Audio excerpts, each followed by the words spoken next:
Hoje eu quero contar uma historinha para vocês que aconteceu com a gente, eu e minha esposa, lá em Maringá, no início do ano passado, em janeiro de 26 de janeiro, aconteceu uma historinha muito impactante para as nossas vidas, muito ressignificante, que a gente teve que ressignificar e pensar e agir e tomar uma atitude.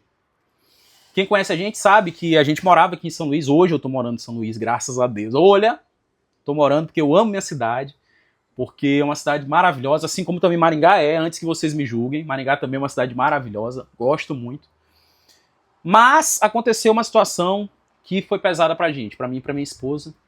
E eu queria contar essa historinha pra vocês, porque de certa forma a gente teve que se ressignificar algumas crenças e valores que levamos pra nossa vida atual hoje e que eu quero levar pro meu filho também. Quero falar para ele dessa história, falar que a gente, nesse momento, a gente teve que pensar duas vezes. Eu me lembro, vou contar logo a história, né?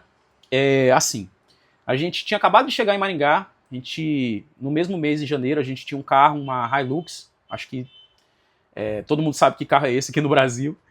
E a gente foi para Maringá, chegamos, com 3 dias fomos numa hamburgueria. Quem é de Maringá deve saber, é ali perto da Zona 5, é a Smash, eu acho que é Smash Burger. Tem uma parada meio industrial e tal. Aí estacionei o carro na rua, como sempre estacionei aqui em São Luís normal. Fomos comer um hambúrguer. Na volta, tinha um cara dentro do meu carro, meu parceiro. E eu parti pra cima, eu e minha esposa partimos pra cima do cara, derrubamos o cara no chão, imobilizamos. Lara pegou, quebrou o capacete do cara, pá, pá. Ela vai contar essa história mais perfeita do que eu depois. A gente quebrou o capacete, eu imobilizei o cara.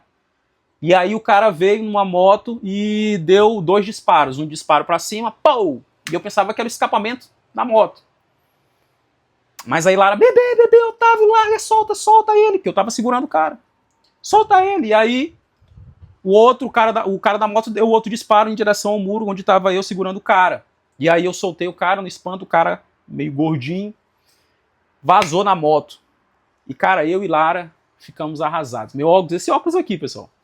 Ele ficou todo torto, todo quebrado, e aí imediatamente a gente foi para a delegacia, fizemos a ocorrência que foi até difícil, porque como a gente era de outro estado, não estava conseguindo puxar os dados pelo CPF, pelo sistema, enfim, da polícia, a gente sabe, quem é policial deve saber o que eu estou falando aqui. E foi difícil, mas a gente conseguiu fazer o boletim, e eu e Lara acabamos de chegar em Maringá, acontece uma parada dessa. E aí, meu amigo, a gente volta ou a gente fica? Eu, por mim, vou falar a minha opinião. Eu voltava na hora. Queria nem saber. Só que aí, eu sentei com Lara no sofá do apartamento, lá em Maringá mesmo, e a gente começou a conversar e pensar. Se eu voltar, é uma decisão que eu vou desrespeitar. Se eu voltar, é uma coisa que eu vou voltar. Voltar geralmente é uma coisa, voltar atrás, né? Geralmente a gente quer avançar, quer crescer, quer construir, quer prosperar. Não é isso. E aí começou. Aí, se eu voltar, eu vou estar... fulano de tal, tá vendo? Não conseguiu ficar longe da família. Tá vendo? Não conseguiu ficar longe da mãe. Tá vendo? Não conseguiu ficar longe da avó. Na nossa situação, né? Quem é próximo vai saber o que a gente tá falando. Então, a gente começou a pensar sobre isso, pô. E, caraca, no primeiro desafio, na primeira dificuldade que acontecer com a gente vai voltar. Aí a gente não vai voltar não. A gente vai ficar aqui e vamos fazer o seguinte, vamos se adaptar. O que eu fiz? Não, bebê, não tem condição da gente ficar com esse carro aqui, porque a gente vai ficar alvo de assalto, alvo de... enfim. E aí a gente pegou, vendeu o carro, como com essa história aí todo mundo já sabe da nossa família, quem não sabe a gente vendeu o carro, teve que mandar aqui para São Luís, vender o carro, e recomeçar, e decidir ficar. E foi um desafio enorme pra gente em Maringá, cara. Foi desafio, porque muitas coisas que a gente já estava acostumado, muitas coisas que a gente já estava normal no nosso dia a dia, padrões que a gente já tinha, de pegar carro, de sair, de ir para algum lugar, de viajar, a gente teve que... Claro, devido às proporções, pessoal, tô falando aqui da nossa história, dessa história. A gente teve que voltar um pouquinho. E durante esse período a gente aprendeu muita coisa e ressignificou muita coisa, que foi muito bom.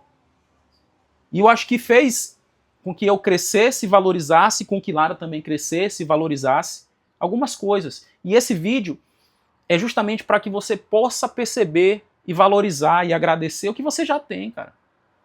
Pô, muita gente queria poder falar, ter um tempo aqui para falar com a câmera. Muita gente queria esse tempo. Muita gente queria um tempo de estar com seu filho. Porque ou o filho está em outro lugar, em outra situação, está morando em outra cidade, como era o nosso caso, ou então porque o filho faleceu, ou então porque o filho tem algum tipo de deficiência, ou então porque tem algum tipo de briga. Enfim, cara, tem vários motivos. Assim como também a gente reclama que a comida não tá gostosa, não tá boa, não sei, ou então que, pô, tá chovendo muito, tá muito calor, não é? A gente não reclama, tá muito frio. Pô, a gente reclama de tudo, mas quando a gente começar a agradecer e valorizar as coisas que a gente tem, cara, muda muita coisa. Muda muita coisa. E essa historinha é só pra te mostrar isso, que às vezes a gente tem que perder para começar a valorizar, perder para começar a entender, para começar a ressignificar, entendeu? Para começar a viver, para começar a perceber que, pô, a gente é muito grato, existe uma graça enorme sobre a nossa vida. Enorme, enorme, enorme, enorme.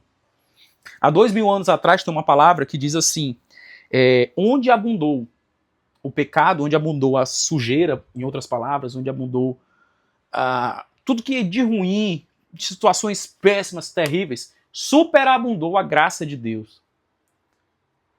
Superabundou. Então, pô, só o fato da gente estar vivo, meu amigo, a gente tem que agradecer. Porque se a gente está vivo aqui, você vai concordar comigo que a gente tem um propósito, a gente tem uma missão, a gente tem uma coisa, alguma coisa para fazer nessa terra. Então, se nessa terra a gente decidiu fazer, vamos fazer. Vamos fazer, cara. Vamos decidir fazer alguma coisa boa. Vamos decidir fazer uma coisa boa para todo mundo, que seja, que contribua, que deixe legado, que pelo menos ajude uma pessoa, uma palavra, um bom dia. Porra, eu passo às vezes na rua, cara.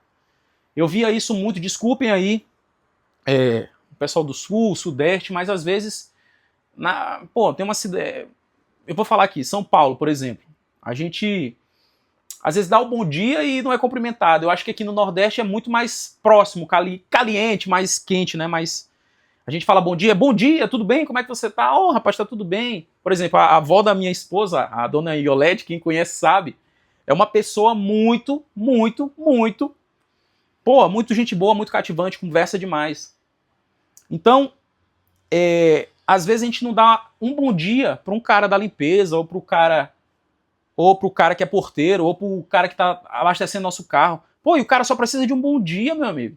E você, abastece aí, me dá R$2, bota R$20 aí, ou eu quero 5 pães, não dá nem boa tarde, já, sabe?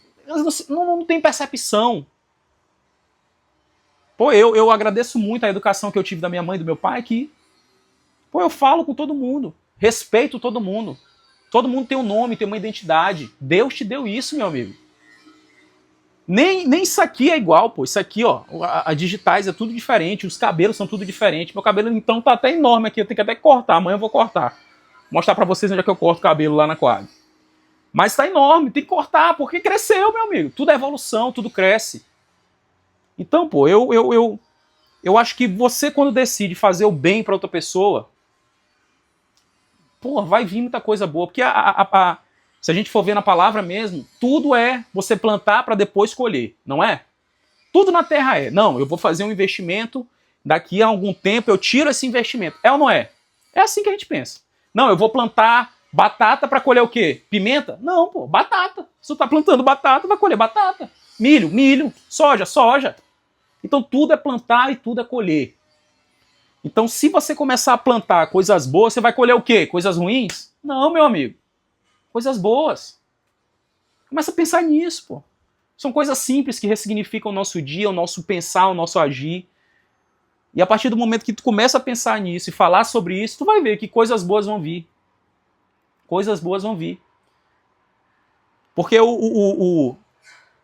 Paulo é um cara que é incrível. É incrível. Ele fala em Romanos sobre o poder da mente. Né? Eu não vou me lembrar aqui ao certo versículo. Eu tenho que parar aqui e fazer um vídeo só sobre esse versículo da mente. Mas a nossa mente é o nosso é onde a gente tem um controle, é onde a gente consegue assumir ali a identidade que a gente quer. Então, comece a plantar coisa boa, meu amigo. Pô, a vida é linda. Cara, eu vou pegar aqui, me permitam, vou mostrar aqui pra vocês, desculpa, mas a nossa vista, olha a nossa cidade, meu amigo. Nossa cidade é maravilhosa. Isso aqui é São Luís do Maranhão, meu irmão. Isso aqui é São Luís. Ali é o mar, ali é o porto, ali tem o Porto de Itaqui. E deu 10 minutos de vídeo. E, pessoal, fico por aqui, essa é a minha meta. Eu peço que vocês se inscrevam aqui no canal, deixa o like, tô pegando um solzinho aqui, ó. E um grande abraço, tamo junto, valeu!